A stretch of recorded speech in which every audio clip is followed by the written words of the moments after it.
today on Cooking with Christopher, we will be cooking steak. Yes, steak. I have 3 different kinds of qualities of steak. As you can see on the bottom right, you have this very dark red lean cut of steak, and then on the top right, you have this also very lean cut of steak right here. It's a little bit more fat though. And then on this side, we have a very flat. On the left side, we have a very flat, thin piece of steak. And now this is called dry brining. It ensures that the steak has a dry surface so it gets a nice even brown, golden brown crust with the Maillard reaction, which is what you want, because you want a crisp, like a nice crust on the outside of your steak, obviously. Season it nicely. You want to season it up high so the salt all hits the steak more evenly, and you'll be quite liberal with the salt.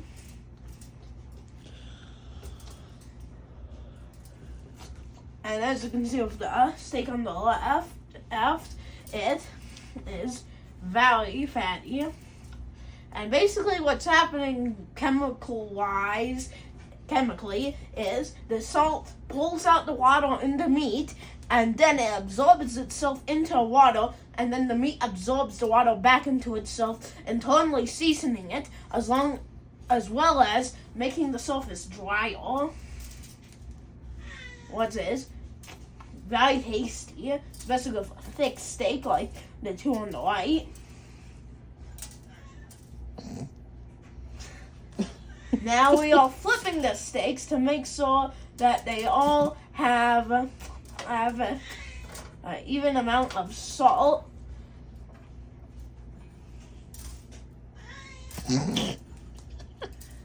As you can tell, my grandma woman is laughing at something that you will only find out later in the video. So stay tuned to find out what that is.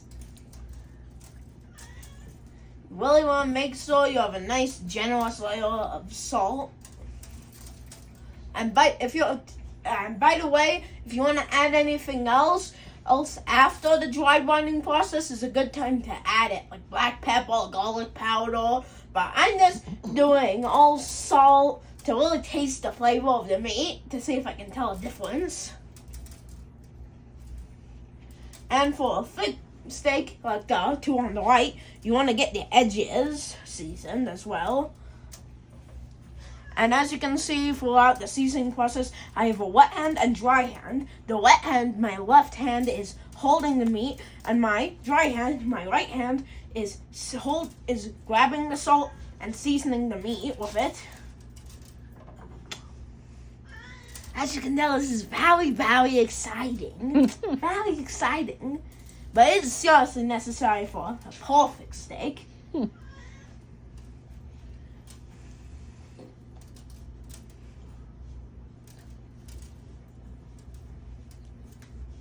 As you can tell, the salt is already getting absorbed into the meat right here for a process of osmosis.